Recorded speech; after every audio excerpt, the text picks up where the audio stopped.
So again, we're not talking about 4 different personality types. Imagine the ESTJ personality is a song with musical notes on a piece of paper, and the performance of that song, there's 4 different ways to perform that same song. Those are the subtypes. That's the flavor that you're performing out as an ESTJ. You are an ESTJ. That's how your cognition works. This is just the flavoring that you show up with that lends itself to a career path. And what's weird or interesting about this is both maybe the way you show up as your subtype can influence the aptitude or the desire for a career path, but the career that you choose can also influence your subtype. In other words, you could start off more as a dominant, but you get into a job or a career that's more normalizing. It's going to start to shape you as an ESTJ to being more like and normalizing ESTJ.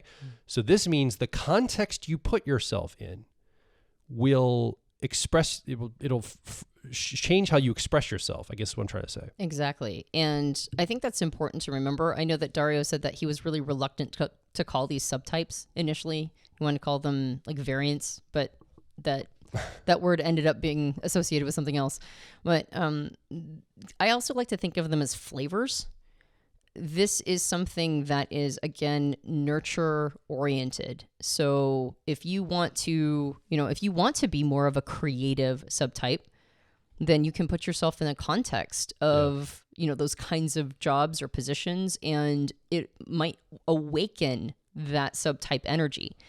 Arguably, one of the goals, I mean, if you look at it through the lens of being an adaptable creature in a universe that is unkind to creatures that lack awareness and adaptability, one of the goals, at least I have for myself, is to be able to match the context with the subtype that is right for that context, meaning that I have enough ability to go through these different flavors that I can call upon the one that's needed in the moment. Now, I'm not there yet. I'm still working on, for me, it's the dominant, ENTP subtype. I'm trying to figure that piece out because I'm more harmonizing.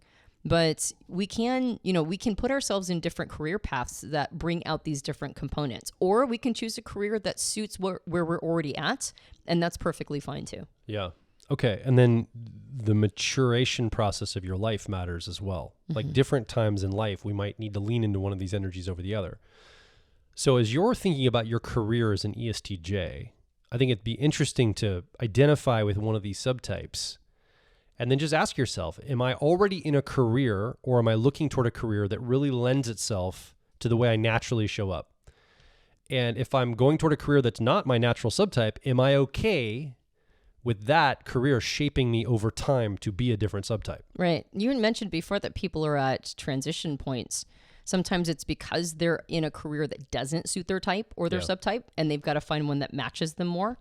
Or they have a career that perfectly matches their subtype, but they're feeling limited, right? They're feeling like they're hitting the law of diminishing returns on that, and they're looking for something adjacent to it. So I think that's why careers aren't a simple conversation, right? It's not a one-to-one match. It's more about the time period in your life, and right, are you ready for a career to help shape who you are? Maybe that's another question a person could ask. Not just are you willing, but are you ready? Right? If that's that might be something you are desiring. And as an ESTJ, you want to become shaped by your career path. Or maybe it's time to find one that's better suited to your subtype so you can kind of relax into it for a little while and not have to constantly be sort of, pushing upstream. Yeah. And also this explains why you may not resonate with recommendations online for career choices. You're like, it doesn't fit me. But they say that's good for ESTJs. I guess I'll just accept it because the list on the internet says so. So yeah, I guess that's what I'll do. Like, you don't have to do that. Well, and you can tell that some of these variants or subtypes or flavors could have been mistyped as well. Like I said, the normalizing might be mistyping as an ISTJ. The creative might be mistyping as a perceiver or a feeler. The harmonizing could be mistyping as an intuitive or as a feeler. So it's not uncommon that we're in the wrong place also because we don't have our best fit type nailed down yet either.